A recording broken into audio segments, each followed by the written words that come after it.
ওকে, তো আগের দিন আমরা মোটামুটি পড়া শেষ করছিলাম। তো এখানে যা যা পড়া আছে ইনশাআল্লাহ আমরা পারবো, কোনো সমস্যা হবে না। এখানে তাকায় দেখো, বল, সরণ এবং কাজ, একটা কথা বলছে।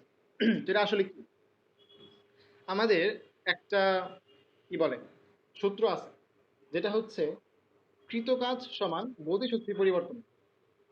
ঠিক আছে, কৃতকাজ সমান গতিশক্তির পরিবর্তন। তো এটা আসলে কই থেকে আসে? তো বিষয় হচ্ছে এমন যে আমরা তো নিউটনের গতিসূত্রগুলো পড়ছি। এর মধ্যে একটা সূত্র হচ্ছে V square equal to U square plus 2 as। তো এইটা থেকে আমরা আসলে এটা প্রমাণ করতে পারি, কিন্তু আমরা এই প্রমাণটা পড়বো না। আমরা এই প্রমাণটা এইভাবে পড়বো না, ঠিক আছে? আমরা প্রমাণটা অন্যভাবে পড়বো। কিভাবে? ধরো একটা কি বলে বল আছে এখানে, বল, ঠিক আছে? এই বলটা ধরো চলতেছিল ভি বেগে সামনের দিকে, এইদিকে চলতো। তো তার তখন ভর যদি হয় এম, গতিশক্তি হচ্ছে হাফ এম ভি স্কোয়ার, ঠিক আছে? এখন সাপোজ আরেকটা বল আসছে, বা আমি ধরো হাত দিয়েই অথবা একটা লাঠি দিয়ে এর গুতা দিলাম, লাঠি দিয়ে এর গুতা দিচ্ছি, যার কারণে এই বলটার বেগ চেঞ্জ হয়ে গেল ভি প্রাইম। কি বললাম? আমি এই বলটাকে লাঠি দিয়ে গুঁতো দিয়ে কি করছি, বেগটাকে ভি প্রাইম করে ফেলছি। তখন তার গতিশক্তি কত? Half M V prime square. যেহেতু ভি ওয়ানটা বেশি, মানে ভি প্রাইমটা বেশি, সরি, যেহেতু ভি প্রাইমটার মান বেশি, তার মানে অবশ্যই এই গতিশক্তির মানটা বেশি। তাহলে এইটা হচ্ছে কম, এটা বেশি। খেয়াল করো, half M V prime square minus half M V square, এই যে একটা একটা শক্তি বিয়োগ করার পরে, খেয়াল করো, প্রথমে গতিশক্তি ছিল হাফ এম ভি স্কোয়ার। আমি লাঠি দিয়ে গুঁতো দিয়ে এখানে কিছু পরিমাণ শক্তি প্রয়োগ করছি, ঠিক কিনা? লাঠি দিয়ে কি করছি, কিছু পরিমাণ শক্তি প্রয়োগ করছি, লাঠি দিয়ে কিছু পরিমাণ শক্তি প্রয়োগ করছি। যেই শক্তিটা এই বলে সঞ্চিত হয় এবং বলটা বেশি পরিমাণ বেগের সামনে আগায়। দেখো তো, আমি লাঠি দিয়ে যে বলে শক্তি প্রয়োগ করলাম, এই শক্তির পরে কিছু পরিমাণ কাজ হয়েছে, হয়েছে কিনা? এই কাজটা কি বেশি গতিশক্তি মাইনাস কম গতিশক্তি যে বিয়োগ করে ফেলি, ওইটাই কি কাজ করা? আবার বলতেছি, একটা বল হাফ এম ভি স্কোয়ার গতিশক্তি নিয়ে সামনে আগাচ্ছে। আমি বলের উপর কিছু পরিমাণ কাজ করে, আমি বলের উপর কি করছি, কিছু পরিমাণ কাজ করে এই বলটার গতিশক্তি চেঞ্জ করে ফেলছি। তো যেই কাজটা আমি করলাম, ওই কাজটাই কি গতিশক্তি হিসেবে ভেতরে প্রবেশ করলো না? তার মানে কি গতিশক্তির পরিবর্তন আসবে, কৃত কাজের সমান না। বুঝলা? আচ্ছা, এখন ধরো তুমি একটা গাড়ির ক্ষেত্রে চিন্তা করো, তুমি একটা গাড়ির ক্ষেত্রে চিন্তা করো, এই গাড়িটা নিজে নিজে নিজে নিজে প্রথমে হাফ এম ভি স্কোয়ার গতিশক্তির সামনে আগাচ্ছে, ঠিক আছে? গাড়িটা একটা ইঞ্জিন আছে, এই ইঞ্জিন কিছু পরিমাণ কাজ করার কারণে এই গতিশক্তি হয়ে গেল half M V one square বা ভি প্রাইম স্কোয়ার। তাহলে ইঞ্জিনের কিন্তু কাজ কত হবে? Half M V prime square minus half M V square. এইটাই হচ্ছে আমাদের ওই যে বইয়ের দিকে আছে, ঠিক আছে? আহামরি কিছু না, এটাই হচ্ছে আমাদের এই বই। এই এফ এস মানে কি, ডাব্লিউ, ডাব্লিউ সমান এফ। আশা করি পারবা, এখানে যা যা আছে আশা করি পারবা। আর এই যে 90 রিপনে কাজ করলে এই যে কাজ বল বলে আশা করি তোমরা জানো। ডাব্লিউ সমান এফ ডট এফ, এটাও জানো। ডাব্লিউ সমান এফ এস ডট থিটা, এটাও জানো। কোনো সমস্যা নেই। তো এইগুলো নিয়ে আশা করি তোমাদের কোনো প্রবলেম হবে না। দেখো, আমাদের সামনে একটা কথা আছে যে ধ্রুব বল দ্বারা কৃত কাজ এবং পরিবর্তনশীল বল দ্বারা কৃত কাজ। তো এগুলো আহামরি জানতে হবে না, ইন্টিগ্রেশনে পড়াশোনা তো, তো লাগবে না। এখান থেকে ম্যাথে আসবে না, এখান থেকে তোমাদের বেসিক আলোচনা করবে। বেসিক আলোচনা কি? ধনাত্মক কাজ আগের দিন দেখাই দিই। কাজ ধনাত্মক মানে হচ্ছে বলের দ্বারা কাজ। আচ্ছা একটু দাঁড়া, আমি দরজাটা একটু পিছিয়ে দিয়েছি, হ্যাঁ, অনেক বেশি নয় আসছে। তো দেখো, ধনাত্মক কাজ মানে বলের দ্বারা কাজ, আগের দিন পড়াইছি। ধনাত্মক কাজের ক্ষেত্রে গতিশক্তি বৃদ্ধি পায়, ত্বরণ হয়, পড়াইছি। পড়াইছি কিনা মনে আছে? কেন্দ্রমুখী বল দ্বারা কৃত কাজ শূন্য।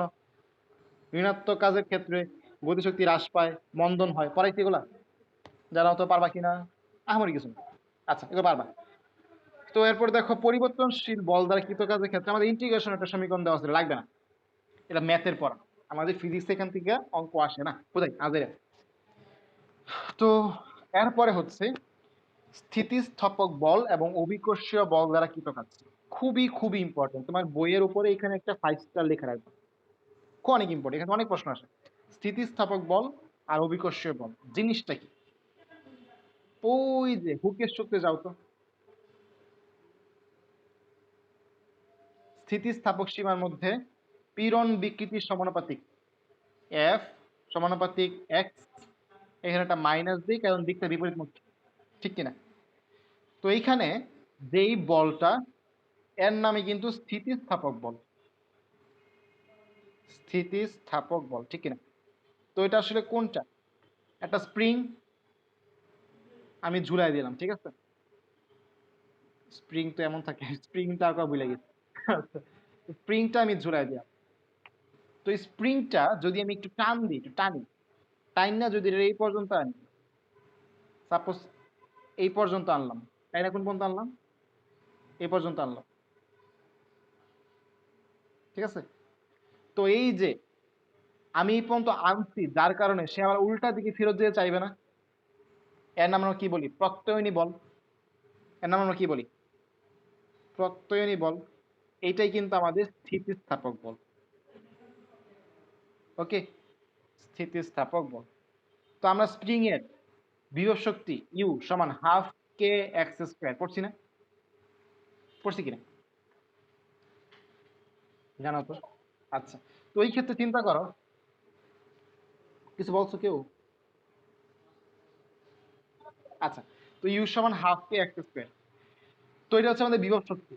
তো তোমরা হয়তো জানো যে একটা বলকে যদি আমি এইচ উচ্চতায় উঠাই, সেই ক্ষেত্রে বিভব শক্তি কত? ইপি সমান এমজিএইচ। কৃতকাজ, কৃতকাজ ডাব্লিউ সমান কত? এফএস, ঠিক কিনা? এফ মানে এখানে কি হবে? এমজি। এস মানে কি হবে? এইচ। দেখো তো, কৃতকাজ যেই কথা, বিভব শক্তি একই কথা না? সেম কথা কি? তাহলে আমি এখন এই যে বিভব শক্তি স্প্রিং এর, এটাকে স্প্রিং এর কৃতকাজ ডাব্লিউ সমান হাফ কে এক্স স্কোয়ার চাইলেই বলতে পারি, বলতে পারি। তাহলে এই যে কৃতকাজ ডাব্লিউ, কে তো একটা ধ্রুবক, হাফও তো ধ্রুবক, ডাব্লিউ সমানুপাতিক এক্স স্কোয়ার বলতে পারি কিনা? যত বেশি সরণ তত বেশি কৃতকাজ বলতে পারি। তার মানে স্থিতিস্থাপক বল দ্বারা কৃতকাজ সরণের বর্গের সমানুপাতিক।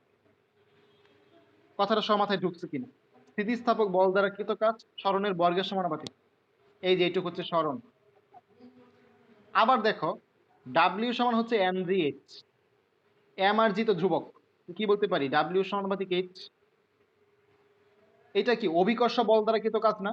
তার মানে অভিকর্ষ বল দ্বারা কৃতকাজ, অভিকর্ষ বল দ্বারা কৃতকাজ শুধু সমানুপাতিক, নট বর্গের সমানুপাতিক। এই কোশ্চেনগুলো এতবার আসে, বিশ্বাস করতে পারবা না, এতবার আসে, অস্থির রকমের আসে। অভিকর্ষ বল দ্বারা কৃতকাজ সরণের সমানুপাতিক, স্থিতিস্থাপক বল দ্বারা কৃতকাজ সরণের বর্গের সমানুপাতিক। এই যে দেখ আমাদের বইয়ে কই গেল, স্থিতিস্থাপক বল দ্বারা কৃতকাজ সরণের বর্গের সমানুপাতিক, ডাব্লিউ সমানুপাতিক এক্স স্কয়ার। তার মানে কি, স্থিতিস্থাপক বলের বিরুদ্ধে সরণ 2 গুণ হলে কাজ হবে 4 গুণ। অভিকর্ষ বলটা দেখো, অভিকর্ষ বল দ্বারা কৃতকাজ কেমন হবে? সমানুপাতিক শুধু, তার মানে এটা যদি হয় 3 গুণ, কাজ হবে 3 গুণ। ক্লিয়ার? ক্লিয়ার? আচ্ছা, স্প্রিং এর ক্ষেত্রে আমি তোমাদের একটু বললাম যে এফ সমানুপাতিক হচ্ছে মাইনাস এক্স, এফ সমানুপাতিক হচ্ছে মাইনাস এক্স। যদি আমরা দিকটা বিবেচনায় না আনি বা মাইনাসটা আমি বিবেচনায় না আনি, তাহলে কি লিখতে পারি? এফ সমানুপাতিক এক, সমানুপাতিক চিহ্ন উঠাই দিলে কি হয়? সমানুপাতিক ধ্রুবক আনতে হয়, যার নাম হচ্ছে এফ ইকুয়ালস টু কে এক্স। তাহলে এখান থেকে কে সমান কি? F by x. কে এর একক কি? Newton per metre. এইগুলো আমাদের আছে এখানে স্প্রিং ধ্রুবক। এর অনেকগুলো চ্যাপ্টার আছে, অনেক চ্যাপ্টার আছে এটা। স্প্রিং এর দৈর্ঘ্য বৃদ্ধির জন্য স্প্রিং এর যে বল ধ্রুবক বা স্প্রিং ধ্রুবক বলা হয়, আর এটা একক হচ্ছে নিউটন পার মিটার, আর মাত্রাটা তোমরা বের করে নিবা। ওকে, কই থেকে আসছে আসলে বুঝতে পারছো? যদি আমরা দিকটা বিবেচনা না নিই, তাহলে আমরা x ইকুয়াল টু kx লিখতে পারি, আমাদের বই লেখা আছে, এই যে লেখা আছে। ওকে, আচ্ছা, তো দেখো এখানে একটা লাইন আছে, সরণের পরিমাণ x হলে সঞ্চিত স্থিতিশক্তির পরিমাণ কত হবে? Half K x square. আশা করি সমস্যা হবে না। দেখো স্প্রিং ধ্রুবক কি কি বিষয়ের উপর নির্ভর করে, খুবই খুবই খুবই খুবই খুবই ইম্পর্টেন্ট। স্প্রিং এর দৈর্ঘ্য, জ্যামিতিক গঠন, পদার্থের স্থিতিস্থাপকতা, এর অনেকগুলো চ্যাপ্টার আছে, অনেক চ্যাপ্টার পাবাই তো।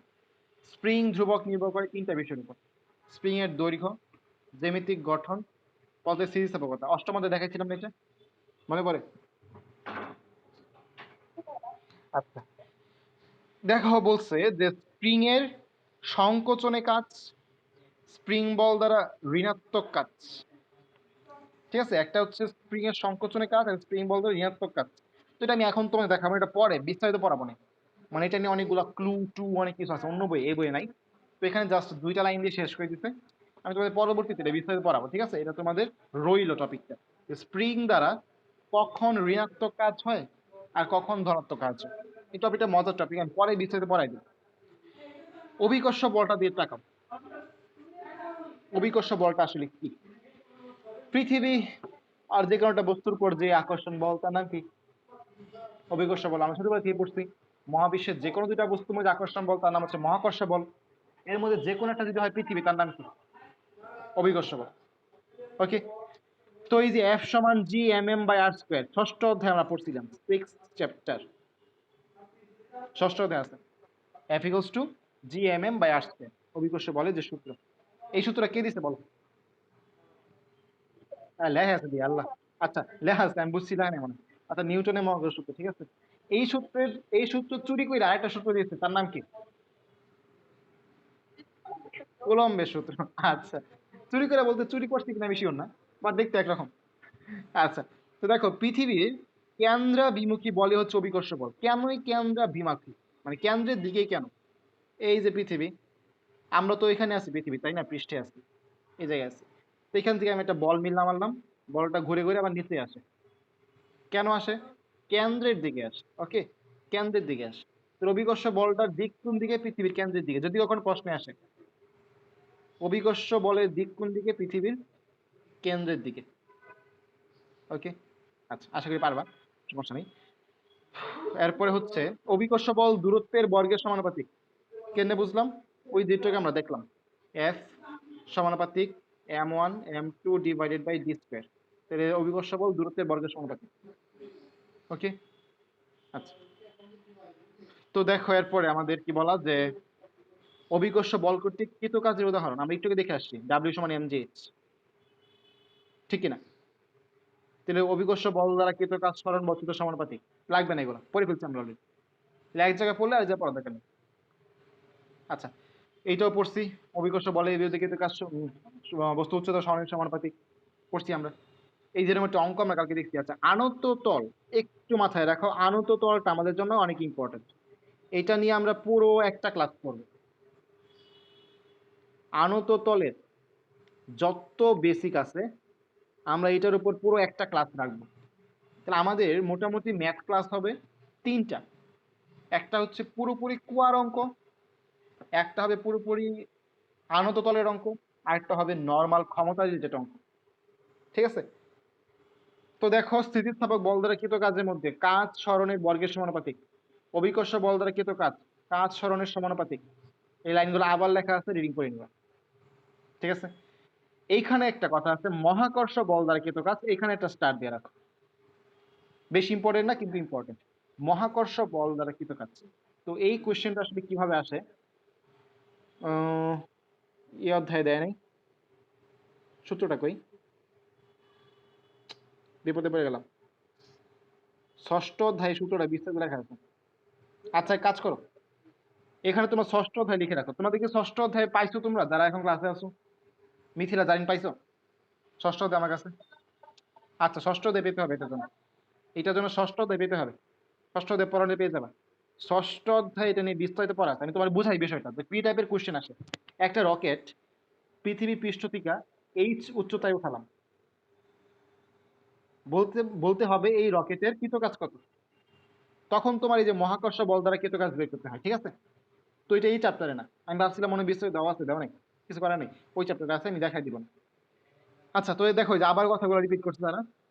অভিকর্ষ বল দ্বারা কৃতকাজ স্মরণের সমানুপাতিক, স্থিতিস্থাপক বল দ্বারা কৃতকাজ স্মরণের বর্গের সমানুপাতিক, পৃথিবীর কেন্দ্রমুখী বলই অভিকর্ষ বল, অভিকর্ষ বল দূরত্বের বর্গের ব্যস্তানুপাতিক।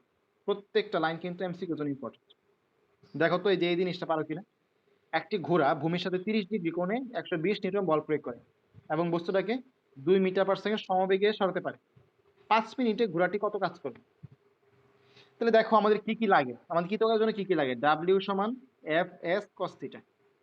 তাহলে ঘোড়াটা কি বলছে, ভূমির সাথে 30 ডিগ্রি কোণে আছে, তাহলে ঘোড়াটা ধরো এত এইভাবে আছে 30 ডিগ্রি কোণে, আর সে 30 ডিগ্রি কোণে 120 নিউটন বল প্রয়োগ করতেছে, ঠিক আছে? এখন বস্তু টেনে 2 মিটার/সেকেন্ড সমবেগে সরাতে পারে, 2 মিটার/সেকেন্ড সমবেগে সরাতে পারে, তার মানে কি আমার বেগ দেওয়া আছে হচ্ছে 2 মিটার/সেকেন্ড, সময় দেওয়া আছে হচ্ছে 5 মিনিট, বেগ দেওয়া, সময় দেওয়া, দরকার কি আমার এস দরকার, এস সমান হচ্ছে ভিটি, সমবেগের সূত্র ছোটবেলা পড়ছো না, এস সমান ভিটি। তাহলে আমরা এফটা বের করে নিলাম, এফ আছে, থিটা আছে, সব আছে, ইজি। ডাব্লিউ সমান এফ এস কস থিটা। এই অঙ্কটা দেখো 2 নাম্বারটা। অনুভূমিক তলের উপর অবস্থিত একটি বস্তুকে স্প্রিং এর সাথে যুক্ত করা হল, 2.4 নিউটন বল এফ দেওয়া আছে, স্প্রিংটিকে 3 সেন্টিমিটার সংকুচিত এক্স দেওয়া আছে, কৃত কাজ এফ চাইছে, এফ ইকুয়ালস টু কে এক্স, ঠিক আছে? এখান থেকে আমরা কি করব, কেটা বের করে নিব, পরে U equals to half K X square. বুঝতে পারছো? আচ্ছা, আমার কিছু না। তো এখান থেকে তোমার ঘূর্ণনের ক্ষেত্রে কৃত কাজের জন্য তোমার টাও এর ধারণাটা লাগবে, টাও এর ধারণা লাগবে। তো টাও এর ধারণাটার জন্য তোমরা এখানে লিখে রাখো চতুর্থ অধ্যায়। আমি নিজে থেকেই আবার এই অধ্যায়গুলো তোমাদের নিয়ে আসবো, ঠিক আছে? আমি নিজে থেকে তোমাদের আবার এখানে নিয়ে আসবো ইনশাল্লাহ, সমস্যা নাই। চাও দিয়ে তোমার জানতে চাও, তোমরা চাইলে দেখতে পারো, তবে একটু কনসেপ্টটা ক্লিয়ার না থাকলে ঝামেলা হয়ে যাবে। থাক, এখন থাকুক, চৌথ অধ্যায় দেখাবো। মানে এখন যদি এই টপিকটা ধরি, মোটামুটি ওই অধ্যায়ের 1/3 পড়াই দিতে হবে। মানে টাও টপিকটা অনেক বেশ ভালো বড় টপিক। থাকুক এ পর্যন্তই। মানে টাও মানে হচ্ছে টর্ক, টর্ক আর কৌণিক সরণ। মানে বিষয় তোমাদের একদম সহজ করে দিই। আমরা তো পড়ছি যে ডাব্লিউ সমান হচ্ছে এফ এস, ঠিক আছে? তো যেটা হচ্ছে আমাদের রৈখিক বেগের ক্ষেত্রে সরণ, তাকে আমরা কৌণিক বেগের ক্ষেত্রে বলি হচ্ছে কৌণিক সরণ থিটা। যেটা হচ্ছে আমাদের রৈখিক বেগের ক্ষেত্রে বল, তাকে আমরা কৌণিক বেগের ক্ষেত্রে বলি টর্ক বা টাউ। তাহলে ডাব্লিউ সমান হচ্ছে টাউ থিটা, টর্ক ইন্টু কৌণিক সরণ। তো এগুলো তোমাদের এখন মাথায় ঢুকবে না, চতুর্থ অধ্যায় তো পড়াই নেই, পরে বিস্তারিত পড়াবো, ঠিক আছে? চতুর্থ অধ্যায় লিখে রাখো, মানে আমাদের 2টা টপিক বাকি আছে। ঘূর্ণনের ক্ষেত্রে কি তো কাজ।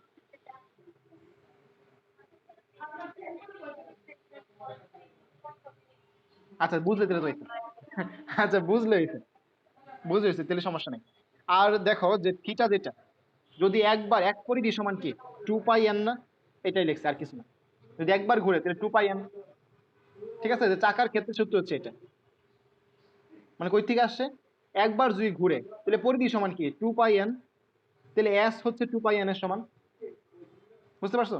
তাহলে এই যে এটা 2 পাই এন, সাথে হচ্ছে টর্ক। বুঝতে পারছো? মানে একটা চাকা যদি এন বার ঘুরে তখন কৃত কাজ কত, সেই কোশ্চেন হচ্ছে এটা। একটা চাকা যদি এন বার ঘুরে তখন কৃত কাজ কত। এন বার ঘুরলে, একবার ঘুরলে হচ্ছে 2 পাই, তাহলে এন বার ঘুরলে 2 পাই এন, পরিধি যেটা। বুঝতে পারছো? আচ্ছা, আমার কিছু না। তো শক্তি থেকে আমাদের কি কি জানতে হবে। শক্তি থেকে সবচেয়ে বেশি ইম্পর্টেন্ট হচ্ছে আমাদের এই নামগুলা। দেখো কয়টা নাম আছে। কেন ইম্পর্টেন্ট বললাম, এখান থেকে প্রশ্ন আসছে 19 সালে। নিচের কোনটি শক্তি প্রকারভেদ নয়। তো দেখো কই কই চেঞ্জ করতে পারে। পারমাণবিক শক্তি একে চেঞ্জ করে আণবিক শক্তি দিয়ে দেয়, পারমাণবিক শক্তি চেঞ্জ করে কি দিয়ে দেয়, আণবিক শক্তি দিয়ে দেয়। বাড়িটা আনসার, বাড়িটা আনসার না।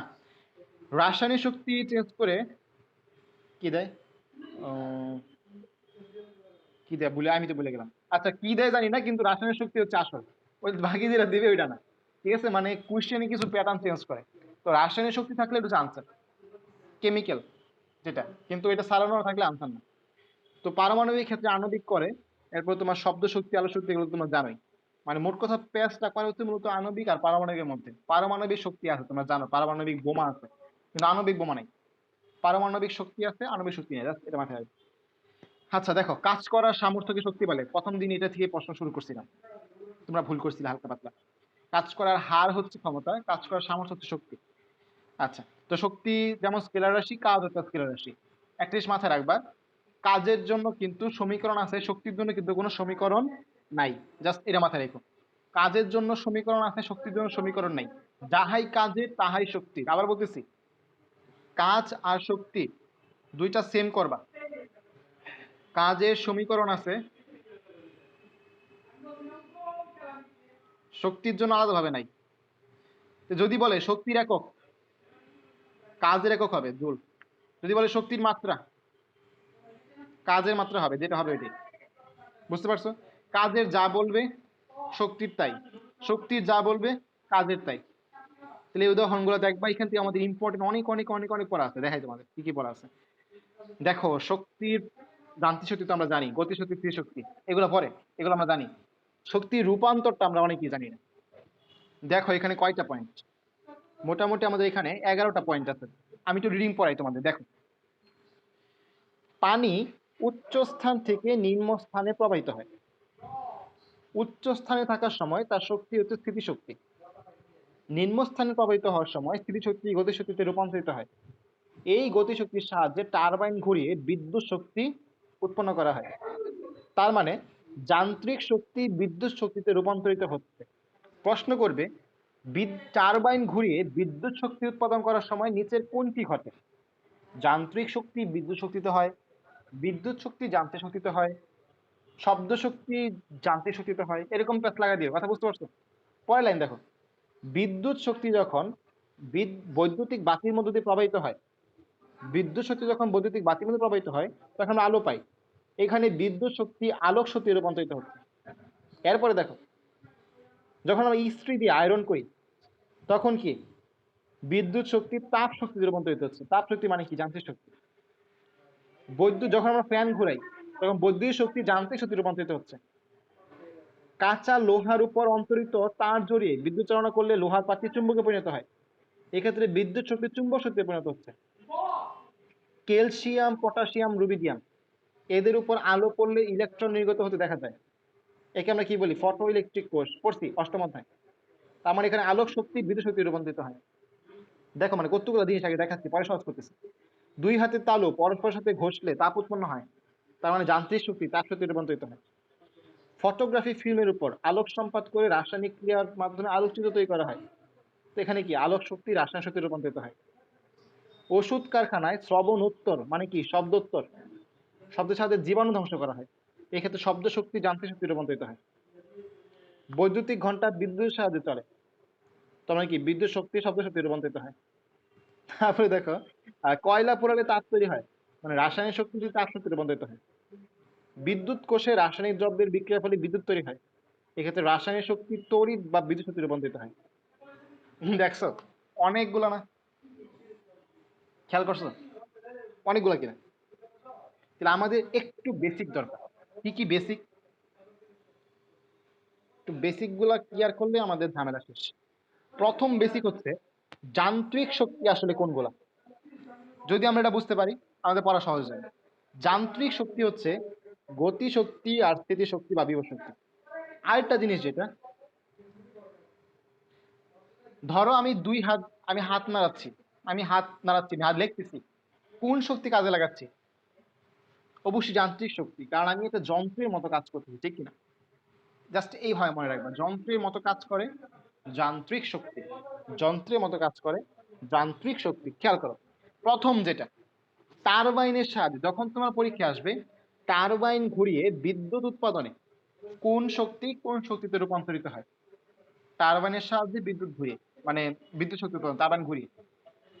যান্ত্রিক শক্তি বিদ্যুৎ শক্তিতে। কেমনে বুঝলাম? টারবাইন যখন ঘোরাচ্ছে পানিটার বিভব শক্তি কাজে লাগানো হচ্ছে, যে বিভব শক্তি মানে হচ্ছে যান্ত্রিক শক্তি, আর তৈরি হচ্ছে বিদ্যুৎ শক্তি, তার মানে যান্ত্রিক শক্তি বিদ্যুৎ শক্তিতে পরিণত হচ্ছে, ঠিক কিনা? প্রথমটা ইজি, বুঝতে পারছো প্রথমটা? আচ্ছা, আমরা বৈদ্যুতিক লাইটের মাধ্যমে আলো পাচ্ছি, তো লাইটের মধ্যে কারেন্ট দিচ্ছি, লাইট আমাদের আলো দিচ্ছে। বিদ্যুৎ শক্তি আলোক শক্তিতে। ইজি, দুই ইজি, এক ইজি, দুই ইজি। 3 নাম্বার দেখো, আয়রন করার সময় বিদ্যুৎ শক্তি দিচ্ছি, আমাকে সে তাপ শক্তি দিচ্ছে। তাহলে মানে বেসিক আলোচনা যেগুলো, কঠিনগুলো পরে বলতেছি, বেসিক আলোচনা এগুলো। বিদ্যুৎ শক্তি তাপ শক্তি রূপান্তরিত হচ্ছে, ইজি। তাপ শক্তি মানে, আর তাপ শক্তিগুলো কি করতেছে? তাপ শক্তিগুলো কি করতেছে? কি বলে, কাপড়টাকে আয়রন করতেছে। কারণ কাপড়টা আয়রন করা মানে কি, কাপড়ের ভিতরে যান্ত্রিক শক্তি বা বিভব শক্তি জমা হচ্ছে, ঠিক কিনা? মানে আমি তো কারেন্টের মাধ্যমে তৈরি করলাম তাপ শক্তিটা, এই তাপ শক্তি কিভাবে কাপড়কে আয়রন করতেছে, কাপড়ের ভিতরে এই তাপ শক্তিটা বিভব শক্তি হিসেবে জমা থাকতেছে, এটাই, আর কিছু না। কাঁচা লোহা, ওই যে আমরা ছোটবেলা সলিনয়েড টলিনয়েড পড়ছিলাম, একটা তারের ইয়ার মধ্যে চৌম্বক আয়ন করলে সেখানে কারেন্ট তৈরি হয়, মনে আছে কিনা? ওইটাই হচ্ছে এটা। কাঁচা লোহার উপর অন্তরিত তামার তার জড়িয়ে বিদ্যুৎ চালনা করলে লোহার পাতটি চুম্বকে পরিণত হয়।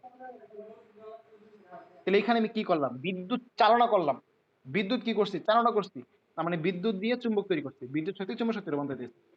ওকে, যখন আমরা ওই যে পটতড়িৎ কোষ পড়ছিলাম, কি দেখছিলাম, ওইখানে আমি আলো ফালাইছি, আলো ফালানোর ফলে কি হয়েছে, ইলেকট্রন নির্গত হয়েছে। ইলেকট্রন নির্গত হওয়া মানে কি, শক্তি নির্গত হওয়া, মানে কি কারেন্ট তৈরি হওয়া। তাহলে আলোক শক্তি বিদ্যুৎ শক্তি রূপান্তরিত হয় কোথায়, ফটো ইলেকট্রিক কোষে। ক্লিয়ার? আর কোন কোন ধাতু হতে, যেগুলো হচ্ছে ক্ষার ধাতু, মৃৎক্ষার ধাতু, ক্যালসিয়াম, পটাশিয়াম, রুবিডিয়াম। দুই হাতের তালু পরস্পর ঘষতেছে, গতি শক্তি না, আমি দুইটা হাত গতিশীল করতেছি, গতিশক্তি মানে কি, যান্ত্রিক শক্তি। তো দুই হাতের তালু পরস্পর ঘষলে যান্ত্রিক শক্তি তাপ শক্তি রূপান্তরিত হচ্ছে। ওকে, ফটোগ্রাফি ফিল্ম, ফটোগ্রাফি ফিল্ম, দেখো ফটো মানে হচ্ছে আলো, তার মানে তুমি এখানে আলোক শক্তি কাজে লাগাবা।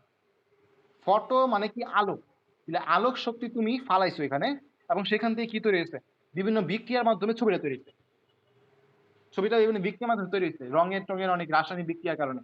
তাহলে ফটোগ্রাফি, ফটো মানে হচ্ছে আলো, তাহলে আলোক শক্তি ফালাইছি, তাই কি রাসায়নিক বিক্রিয়ার মাধ্যমে শক্তি তৈরি হয়েছে, ইজি। ওষুধের কারখানায় শ্রবণোত্তর বা শব্দোত্তর সাহায্যে জীবাণু ধ্বংস, এখানে কি, যেহেতু শব্দ বলছে তার মানে আমি শব্দ দিছি, আর জীবাণু ধ্বংস করা এবং কর্পূরকে পানিতে মেশাতে হয়, দেখো কর্পূরকে পানিতে মিশাইছে, তো অবশ্যই এখানে গতিশক্তি কাজটা দিচ্ছে। আমি যে শব্দ শক্তি দিছি সেটা কর্পূরকে পানিতে মিশাইছে, মানে কি গতিশীল করছে, তাহলে অবশ্যই কি একটা যান্ত্রিক শক্তি রূপান্তরিত হয়েছে, যান্ত্রিক শক্তি রূপান্তরিত হয়েছে। বৈদ্যুতিক ঘন্টা বিদ্যুৎ সাহায্যে চলে, তার মানে বিদ্যুৎ দিছি, শব্দ তৈরি হয়েছে। কয়লা পুড়াইছি, কয়লার মধ্যে রাসায়নিক শক্তি ছিল আগে থেকে, রাসায়নিক পদার্থগুলা কার্বন ছিল, সালফার ছিল, এই রাসায়নিক শক্তি কিসে পরিণত হয়েছে, তাপে পরিণত হয়েছে। বিদ্যুৎ কোষ, বিদ্যুৎ কোষ কোনগুলা, ওই যে আমরা ছোটবেলা দেখছি না, গ্যালভানিক কোষ, এগুলো। বিদ্যুৎ কোষে রাসায়নিক শক্তি মানে কি, ওই যে জিঙ্ক সালফেট, তারপর হচ্ছে তোমার কপার সালফেট, রাসায়নিক শক্তিগুলো বিদ্যুৎ শক্তিতে পরিণত হয়েছে। মনে হচ্ছে জিনিসগুলো দেখাতে পারো কিনা? এই লাইনটা, এই এই পৃষ্ঠাটা কিন্তু অনেক ইম্পর্টেন্ট, হ্যাঁ, এখান থেকে পরীক্ষা প্রশ্ন আসে। আচ্ছা দেখ, হ্যাঁ বলো।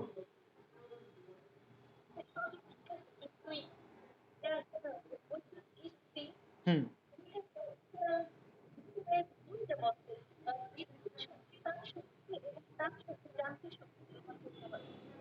আচ্ছা আচ্ছা, মানে আমার আয়রনে তাপ শক্তি তৈরি হয়েছে, মানে কথা তুমি পুরোটা পড়ো, পুরোটা দেখো। বৈদ্যুতিক ইস্ত্রিতে বিদ্যুৎ চালনা করে তাপ তৈরি করা হয়, তার মানে বৈদ্যুতিক ইস্ত্রিতে মূলত তাপটা তৈরি হয়েছে, বিদ্যুৎ শক্তি তাপে তৈরি হয়েছে, এই তাপের সাহায্যে কাপড় চোপড় ইস্ত্রি করা হয়। তাহলে তাপ শক্তি তৈরি হয়েছে ইস্ত্রিতে, আর কাপড় চোপড় তৈরিতে কি, কাপড় চোপড় ইস্ত্রিতে কি যান্ত্রিক শক্তি। বুঝতে পারছো, মানে দুইটা পার্ট। যদি প্রশ্ন করে আহ বৈদ্যুতিক ইস্ত্রিতে তাপের সাহায্যে কাপড় চোপড় ইস্ত্রি করার ক্ষেত্রে কোন শক্তি কোন শক্তিতে পরিণত হয়, আনসার হচ্ছে তাপ শক্তি যান্ত্রিকতে পরিণত হয়। বুঝতে পারছো? আর যে বলে ইস্ত্রিতে কি, তাহলে বিদ্যুৎ শক্তি তাপ শক্তিতে। কাপড় চোপড় বললে পরেরটা, আর ইস্ত্রি বললে আগেরটা। ক্লিয়ার? ওকে, তাহলে আর পরেরটা হচ্ছে আমাদের এটা কেন না জানে, শক্তির কোনো বিনাশ নাই, শক্তি এক রূপ থেকে অন্য রূপে রূপান্তরিত হয়, এটা কে না জানে? শক্তি সংরক্ষণশীলতা নীতি সবাই জানে, এটা আশা করি তোমাদের না পড়লেও চলবে। শক্তির একক জুল, জানি তো আমরা, তাই না? শক্তি মাত্রা আর কাজের মাত্রা বলতে একই। কাজের মাত্রা দিয়ে শক্তি মাত্রা বের করতে পারো তুমি। আচ্ছা, যান্ত্রিক শক্তি দুই প্রকার, গতি শক্তি, বিভব শক্তি, ইংলিশে রাখবা কাইনেটিক এনার্জি, পটেনশিয়াল এনার্জি। ওকে, এই পর্যন্ত যা বললাম বুঝছো? সামনে কি কি আছে তারপর দেখি, সামনে কি কি টপিক আছে। আমাদের গতি শক্তি টপিকটা আছে। আচ্ছা আচ্ছা, সামনে মজার মজার টপিক আছে।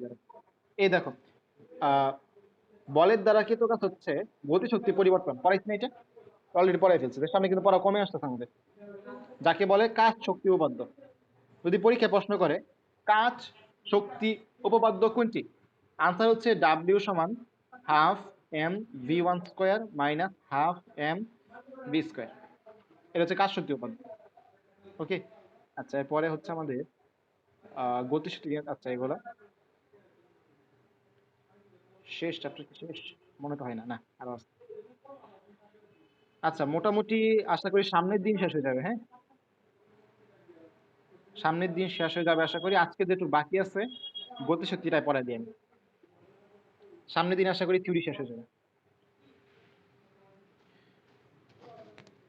সরল দূরত্ব আমরা আগে পড়ে ফেলছি। ক্ষমতা নিয়ে মোটামুটি কিছু পড়া আছে। আচ্ছা বেশি পড়া নেই, সামনের দিন ইনশাল্লাহ শেষ হয়ে যাবে। আজকে যতটুকু সময় শেষ করে দিই আমরা। তো আহামরি কিছু না, দেখো গতিশক্তি নিয়ে আমাদের কিছু আলোচনা আছে। গতিশক্তির মধ্যে আমরা কি পড়ছি? হাফ এম ভি স্কোয়ার, তাই না? গতিশক্তি হচ্ছে আমাদের হাফ এম ভি স্কোয়ার। খেয়াল করো এখানে আমি কি বলতে পারি, ই সমান হচ্ছে half M V into V বলতে পারি। দেখো তো এইখানে যদি একটা এম গুণ দিয়ে দিই, নিচে যদি এম দিয়ে ভাগ করে দিই, কোনো সমস্যা? না। আচ্ছা, তাইলে এই যে এম ভি আর এম ভি দুইটা গুণ করলে হয় এম ভি স্কয়ার, নিচে হচ্ছে এম। এখন ভরবেগ পি, ভরবেগ পি সমান কি? ভর ইন্টু বেগ, ঠিক না?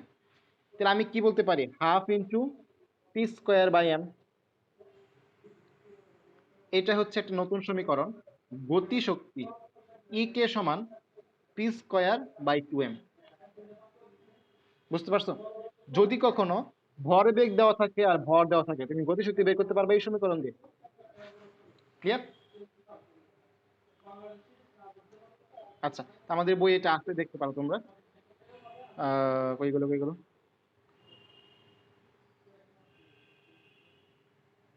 এ দেখো, গতিশক্তির মধ্যে গতিশক্তির মাত্রা বের করছে আমরা জানি, একক কি? জুল জানি। গতিশক্তি মাত্রা যেটা, কাজের মাত্রা এটাই, শক্তি মাত্রা এটাই। তো কই গেল? এই যে গতিশক্তি ও ভরবেগের সম্পর্ক P square by two M, P square by two M. তাহলে দেখো এখান থেকে আমরা কি বলতে পারি যে গতিশক্তি যেটা, যদি ভর তো স্থির, ভর তো আর কখনো চেঞ্জ হয় না, তাই না? তাহলে গতিশক্তি হচ্ছে ভরবেগের বর্গের সমানুপাতিক, বলতে পারি কিনা? এই প্রশ্ন কিন্তু আসে। গতিশক্তি ভরবেগের বর্গের সমানুপাতিক। এই কোশ্চেনটার উপর আমি তোমাদের দুইটা এমসিকিউ সলভ করবো এখন, ঠিক আছে? তোমরা লিভ নিয়ে আবার জয়েন নাও, কারণ কেটে যাবে ক্লাসটা। ওকে, লিভ নিয়ে জয়েন নাও এই লিঙ্কেই। আমি তোমার দুইটা এমসিকিউ করাবো এই টপিকটার উপরে, অনেক ইম্পর্টেন্ট।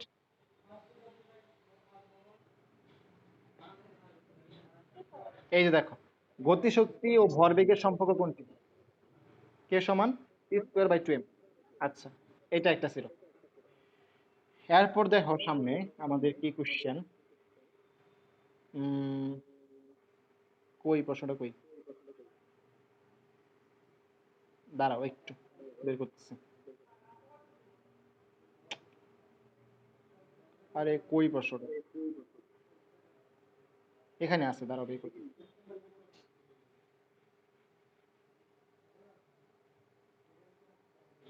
নাকি এটা তপন স্যারের বই ছিল? যদি এখানে না পাই তাহলে তপন স্যারের বই আছে, আমি তাহলে মানে নিজে থেকে ডাক লিখে অঙ্ক করে দেবো। তা অঙ্কগুলো সলভ করতে হবে। তপন স্যারের বই থাকার সম্ভাবনা, তা আমি একবার চেক করি, আরেকবার চেক করি। হ্যাঁ দাঁড়া, আরেকবার চেক করতেছি, থাকার কথা। ইম্পর্টেন্ট যেহেতু সব বই থাকার কথা।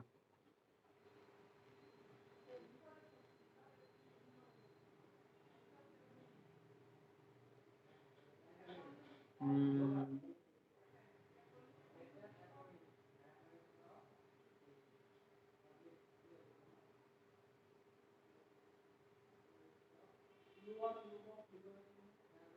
কই গেল?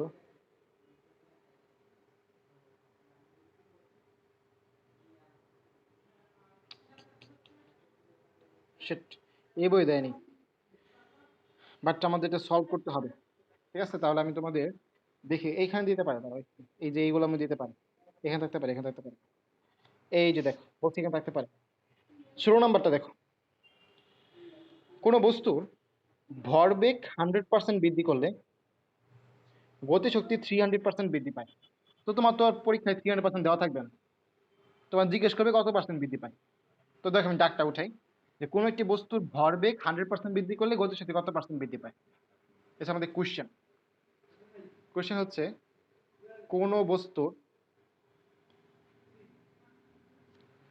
গতিশক্তি নাকি ভরবেগ কোনো চেঞ্জ করছি আমরা, ভরবেগ 100% বৃদ্ধি করলে, ভরবেগ 100% বৃদ্ধি করলে গতিশক্তি কতটুকু বৃদ্ধি পায়। ঠিক আছে, তো দেখো আনসারের মধ্যে আমরা প্রথমেই ফোকাস করব আমাদের কি কি দেওয়া আছে, গতিশক্তি আর ভরবেগ। তখন আমরা সরাসরি চলে যাব ই কে সমান পি স্কোয়ার বাই 2m। এখানে ভর যেহেতু ধ্রুব রাশি, বলতে পারি ই কে সমানুপাতিক পি স্কোয়ার। ঠিক আছে, ভরবেগ 100% বৃদ্ধি করছি, তাহলে আমি ধরলাম আগের যে ভরবেগ p1 সমান হচ্ছে p, তাহলে p2 কত হবে, p প্লাস 100% অফ p হবে না, বৃদ্ধি করছে যেহেতু। কথা বুঝতে পারছো? তাহলে এটা মানে কি 2p, p প্লাস 100p মানে কি 100% p মানে কি একটা p বাড়ছে 2p। তখন বলছে গতিশক্তি কতটুকু বৃদ্ধি পায়, তাহলে আমি এখান থেকে কি লিখতে পারি দেখো তো, E K 1 divided by E K 2 equals to p1 square by p2 square লিখতে পারি, জানো তো? আচ্ছা, তাহলে আমি এখান থেকে ই কে 1 আর ই কে 2 এর সম্পর্ক আনতে চাই। তো ই কে 2 যেহেতু বলছে কত পার্সেন্ট বৃদ্ধি পায়, কতটুকু বৃদ্ধি পায়, তাহলে আমাদের পরের টুকু দরকার, ই কে 2টা উপরে রাখলাম, ই কে 1টা নিচে রাখলাম, তাড়াতাড়ি গুণ করতে সুবিধা হবে। p2 স্কোয়ার উপরে p1 স্কোয়ার নিচে, তাহলে p2 হচ্ছে আমাদের 2p, p1 হচ্ছে শুধু p, তাহলে এই p কাটা, স্কোয়ার করলে কত আসে, 4 আসে। কত আসে, ই কে 2 ইকুয়ালস টু ই কে 1 এর 4 গুণ। খেয়াল করো একটা জিনিস, খেয়াল করো আমাদের প্রশ্নে কি এটা চাইছে, প্রশ্নে চাইছে কতটুকু বৃদ্ধি পায় বা কত পার্সেন্ট বৃদ্ধি পায়। বৃদ্ধি কথা একটু গোল্লা দিয়ে রাখবা, 4 গুণ হয় কিন্তু বৃদ্ধি পায় কতটুকু, বৃদ্ধি পাইতে কি একটা বিয়োগ করে দিতে হবে না, বৃদ্ধি পায় 4 ই কে 1 মাইনাস একটা ই কে 1, তাহলে 3 গুণ বৃদ্ধি পায়। পার্সেন্ট করলে কত হবে, 300%।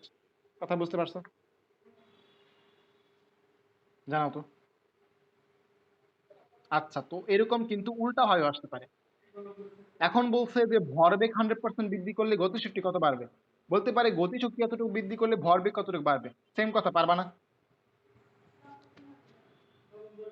আচ্ছা, আচ্ছা, তো আমি তোমাদের বের করে দিয়ে দিব না যে কোথায় আছে, আমি যে অনেক কষ্ট করে বের করছি এটা, ঠিক আছে, পাইতেছিলাম না। আচ্ছা, তো তোমরা অনেকেই দেখছি যে এটা সলভ করো, এই জিনিসটা সলভ করা ভালো, হ্যাঁ এগুলো সলভ করো, আমি নিজে নিজে বসে বসে সলভ করতাম, আর না পারলে বসে আমি তো আসি, বলবা কত পৃষ্ঠা ছিল আমি তো ভুলে গেছি, 105, একটু আগে। এই যে, তো এই দিক থেকে দেখো আমাদের এইটা পড়া শেষ হলো। আর হ্যাঁ বলো।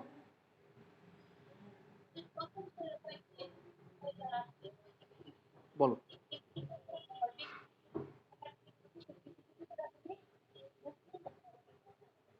আচ্ছা, সলভ করে দিব, একই তো, সেম তো, পারবা, গতিশক্তির কাহিনী বলছো, একই পারবা। হ্যাঁ, এমসিকিউ এর মধ্যে তোমরা খুঁজলে পেয়ে যাবা, হ্যাঁ 2টা এমসিকিউ আছে, আমি বলি তপন স্যারের বই যাদের কাছে আছে, আমি তো বাসায় এখানে নিয়ে আসি নাই, ওটা বাসায় রেখে আসি তপন স্যারের বইটা, তো তোমরা খুঁজবা, খুঁজলে পেয়ে যাবা 2টা এমসিকিউ আছে এরকম। আচ্ছা, তো কাজ শক্তির উপপাদ্য আমরা পড়ে ফেলছি। কি তো কাজ? গতিশক্তি পরিবর্তনের সমান। পড়ে ফেলছি, এটা লাগবে না আমাদের, আমরা অলরেডি পড়ে ফেলছি। আমাদের লাগবে হচ্ছে গতিশক্তি কি ঋণাত্মক হতে পারে কিনা। ঠিক আছে, আনসার হচ্ছে গতিশক্তি ঋণাত্মক হতে পারে না। কেন পারে না? গতিশক্তি হচ্ছে E K half, yes, very good, very good, বেগের স্কয়ার। তাহলে বেগ যদি ঋণাত্মক হয় এটা প্লাস হয়ে যাবে, আর ভর তো ঋণাত্মক হতে পারেই না। ওকে, আচ্ছা, এই যে দেখো 2 আর 3 অনেক অনেক অনেক ইম্পর্টেন্ট, অনেক আসে এটা থেকে। একটি হালকা বস্তু আর একটা ভারী বস্তুর ভরবেগ সমান, গতিশক্তি কার বেশি? আবার বলছে একটি হালকা বস্তু আর একটি ভারী বস্তুর গতিশক্তি সমান, ভরবেগ কার বেশি? দেখো তো একটু কনফিউজ লাগতেছে না নিজের কাছে? একটা হালকা বস্তু আর একটি ভারী বস্তুর ভরবেগ সমান, কার গতিশক্তি বেশি? একটি হালকা বস্তু আর একটি ভারী বস্তুর গতিশক্তি সমান, কার ভরবেগ বেশি? একটু কনফিউজ লাগতেছে না? দেখো তো। আচ্ছা, যদি কনফিউজ না লাগে তাহলে ভেরি গুড। খেয়াল করো কিভাবে তুমি সহজে পারবা। গতিশক্তি কার বেশি, তোমার আগে কি আছে জানার দরকার নেই, এইটুকু তোমার জানার দরকার নেই, এইটুকু জানার দরকার নেই। তুমি কোশ্চেনের দিকে তাকাবা, কোশ্চেনের দিকে তাকাবা, গতিশক্তি কার বেশি, ভরবেগ কার বেশি। আচ্ছা, ভরবেগ কার বেশি? যার ভর বেশি, যে ভারী বেশি তার ভরবেগ বেশি। গতিশক্তি কার বেশি? যে হালকা তার গতিশক্তি বেশি, কারণ তার গতি বেশি। ঠিক কিনা? কথা বুঝতে পারছো কিভাবে আনসার করবা? তুমি কোশ্চেনের দিকে তাকাবা, গতিশক্তি কার বেশি? যে হালকা তার গতিশক্তি বেশি, কারণ তার গতি বেশি। মোটা তো আর বেশি দূরে, যারা একটু মোটা মানুষ তারা কিন্তু বেশি দূরে দৌড়াতে পারে না। ঠিক কিনা? সেম ভাবে যারা হালকা তারা কিন্তু উড়ুম দুরুম দৌড় দেয়, সেটা তার গতি বেশি। তার মানে গতিশক্তি বেশি কার? যে হালকা। ভরবেগ বেশি কার? যে ভারী। বুঝতে পারছো আনসার কি করবা? জানো তো। ওকে, তো এরপরে দেখো আমাদের এখানে আহ এই অঙ্কটা, এই অঙ্কটা ওই যে আমাদের আনত তলের হিসাবে করবো আমরা, আনত তল। তো উপরে লিখে রাখবো আনত তলের অঙ্ক। আচ্ছা, তো এটা দেখো 3 নাম্বার অঙ্কটা। 200 কেজি ভরের একটি ট্রাকের ভরবেগ দেওয়া আছে, আর 200 কেজি মানে কি এম দেওয়া আছে। গতিশক্তি চাইছে, মানে ই কে সমান p²/2m। আশা করি পারবা এটা। ঠিক আছে, আর এখানে একটা ম্যাথ আছে রাইফেল আর তক্তা। এটা আমরা ওই যে ম্যাথমেটিক্যাল পার্টি করব। ঠিক আছে, রাইফেল ও তক্তার যে ম্যাথগুলা, এটার জন্য আমাদের শর্ট ট্রিকও আছে, আবার এই যে বড় ভাবে করা যায়। আমরা এটা ম্যাথ পার্টি করব, এটা পড়বো আমরা থার্ড লেকচারে, ম্যাথের third lecture, math third lecture. আর এই যে আনত তল, এটা করব আমরা ম্যাথের সেকেন্ড লেকচারে, ম্যাথের সেকেন্ড লেকচার। তোমাদের আগে তো ওইগুলো আরেকবার পড়াইছি ওদেরকে, তখন এইভাবে পড়াইছি সেম হইতে। আর এটা দেখো, এটা লাগবে 6 নম্বরটা খেয়াল করো।